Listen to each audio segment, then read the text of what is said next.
Mas Bro dan Mbak Bro. Kali ini kita akan bahas tentang perawatan cabai yang berbunga ya. Jadi yang perlu diperhatikan yaitu masalah yang sangat rentan ya, paling rentan itu di fase pembungaan ya. Biasanya kalau cabai-cabai lokal itu kan bunganya menarik ya. Itu menarik kupu-kupu ya. Menarik kupu-kupu untuk hinggap ya.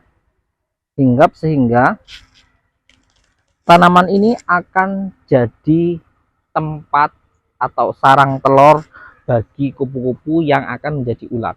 Nah, ini tips petani cabai ya, yang senior-senior nih ya, yang bukan petani muda. Nah, ini suhu-suhu cabai ya, zaman dulu ya, tapi mereka sukses. Kenapa?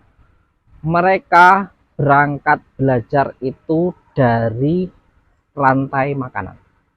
Itulah hebat-hebatnya petani-petani zaman dulu. Kalau petani muda kan mengandalkan bahan aktif. Kalau petani tua ya, petani muda nih, petani tua, petani suhu-suhunya petani itu mengandalkan masa, fase, dan rantai makanan.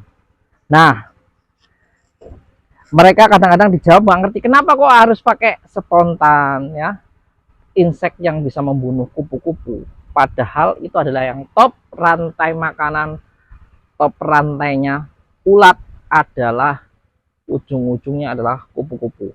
Ya, kali ini kita akan bahas tips untuk tanaman yang berbunga harus diapakan, pakai insektisida apa supaya buahnya tidak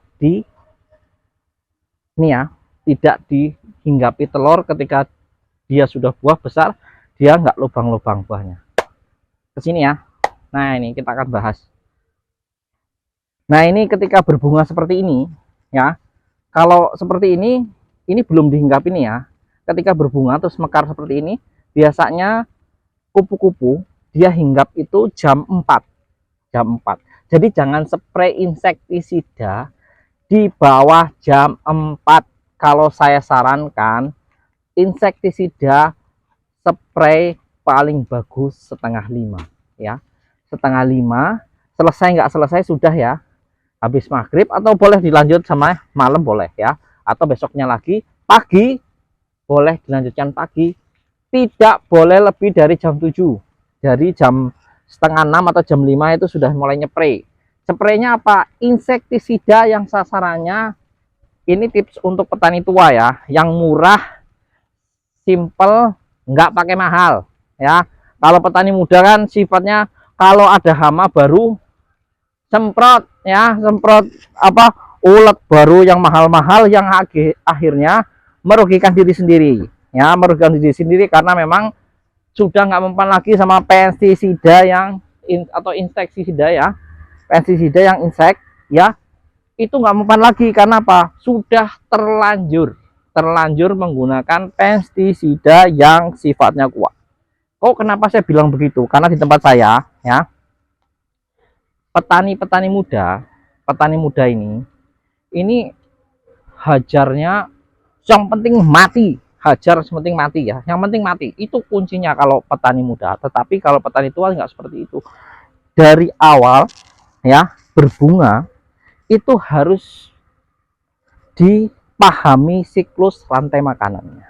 Jadi bukan hanya nyemprot hamanya cuman ulat, ya akan kejadian disemprot ulat, sasarannya ulat padahal yang ngelorin adalah kupu-kupu. Kupu-kupunya nggak disemprot insektisida yang ini ya, nggak bakalan mati, terus berlanjut terus. Itu kesalahan fatal.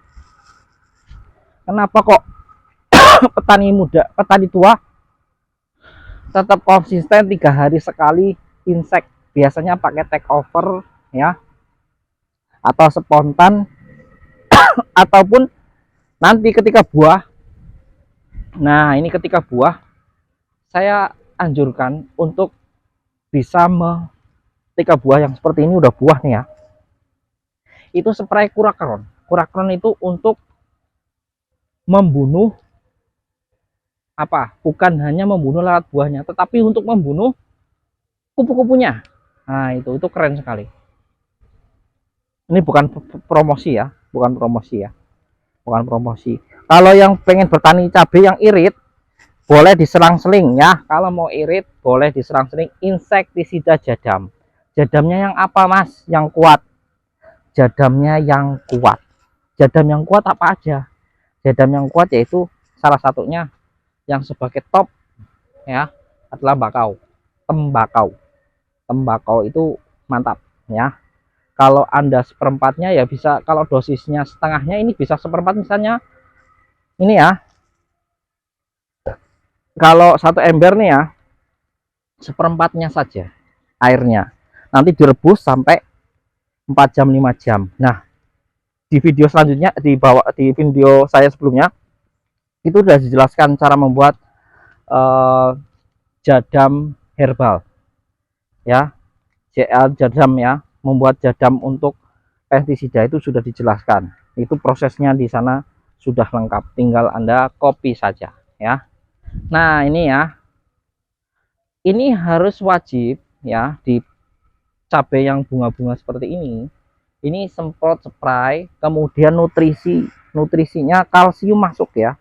Kalsium, kalau kalsium terlalu mahal ya ada di video saya bahas tentang jadam herbal buah booster, yaitu cara membuat apa namanya, membuat pupuk buah booster, kemudian CLF itu sudah ada semua, itu kalsium semua ya, NPK semua kandungannya, dan itu nggak bikin rontok dan bikin sehat. Nah, itu kalau mahal nggak kebeli pupuknya, pakai yang murah-murah, pakai rumput tuh.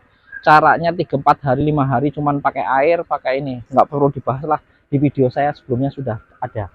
Jadi Anda buka aja, Anda tonton gimana membuat jadam CLF ya, CLF rumput, ada juga CLF buah, silahkan ditonton, itu gratis dan manfaatnya nggak.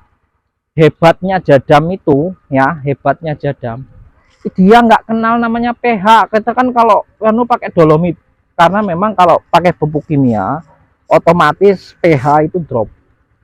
Hebatnya jadam, kalau Anda mengkonsekuensinya kocor jadam, Anda pH tanahnya akan netral Mas Bro, akan naik karena dia pH-nya 7-8, sangat tinggi sekali, sehingga sangat baik sekali untuk tanaman-tanaman yang kuntet, nggak gampang buahnya ini karena masalah pH, kuntet macam-macam, itu bisa diaplikasikan jadam ya, jadam herbal atau jadam apa mikroba ya. Itu udah ada di video saya di sebelumnya, itu sudah ada ya, silahkan ditonton. Di kombinasi jadam jadam untuk mikroba JMS dengan CLF juga bisa ya, itu sangat dianjurkan daripada Anda kocor dolomit B lagi ya. Kalau kayak itu jadam JMS dan jadam CLF itu sudah cukup untuk menetralisir pH yang drop, nggak pusing ya. Apalagi kalau ini ya, ini apa namanya, olah talahan. Nah, ini kocor sebanyak-banyaknya jadam, sebelum ada tanaman kocor sebanyak-banyaknya jadam. Itu ada di video saya sebelumnya ya. Oke ya. Ini kenapa kok saya nggak sependapat ya sama petani-petani yang muda. Bukan saya ini, saya juga petani muda, saya belum belajar. Ternyata pertama saya belajar sama petani muda, saya diajarin bahan aktif ya, macam-macam bahan aktif, dari kandungan yang paling rendah sampai di kandungan sampai tinggi. Saya terbelanga ketika teman saya seorang petani tua ya, suhunya petani, dia sukses dengan obat-obatan murah-murahan Mas Bro, murah-murahan ya, yang saya bilang murah-murahan, nggak mahal-mahal amat, tapi dia paham konsepnya dan dia lakukan, itu bisa mengatasi masalah-masalah kayak ulet ini ya, karena dia timingnya tepat nyemprotnya. Jangan nyemprot tengah hari, nggak ada fungsinya itu Mas Bro. Tengah hari di atas jam 7 ngapain ya. Itu kuncinya petani-petani tua ya, itu ya memang petani-petani dulu rajin, saya akui hebat-hebat ya. Petani-petani tua itu memang modalnya irit-irit, saya kagum ya. Karena saya jujur aja ya, dulu ikut petani muda, petani muda Bapak Bunyak, Bapak Bunyak ketika harganya jatuhan yang untung ya pedagang obat, kita yang buntung ya. Kalau bisa modal cabai ini diiritkan. Nah, jangan sampai gunakan saya ini ya, jangan sampai gunakan pestisida yang sistemik kalau tidak terpaksa ya. Satu kali budidaya sampai panen ini jangan sampai gunakan sistemik. Kalau gunakan sistemik itu akan susah sendiri ya. Gunakan yang kontak-kontak aja ya. Gunakan yang kontak-kontak cabai, yang untuk cabai ya, supaya tanaman enggak resisten terhadap hama. Kemudian saya sarankan jangan gunakan pestisida yang dosis tinggi ya. Saya nggak sebut merek ya, kayak jenis yang mahal-mahal 200.000 Endur dan teman-temannya lah. Saya nggak mau nanti ngomong jelek-jelekin ya. Itu digunakan kalau terpaksa Mas Bro, bukan digunakan ketika tanaman topsin ya, yang itu yang mahal itu, BTV apalagi itu banyak, pokoknya saya nggak paham tuh ya, banyak sekali ya antibakteri yang memang luar biasa mahal dan dosisnya langsung mati, tapi akibatnya merugikan petani. Dikasih obat murah-murah nggak akan mempan lagi ngefek. Itu tips untuk petani cabai ala suhu cabai petani tua yang mengandalkan rantai makanan ya. Mereka selalu targetnya adalah top rantai makanan yang di atas, bukan hanya sasarannya ulet. Itulah kesalahan dari petani muda yang sekarang. Oke, sekian dulu saya akhiri. Assalamualaikum warahmatullahi wabarakatuh.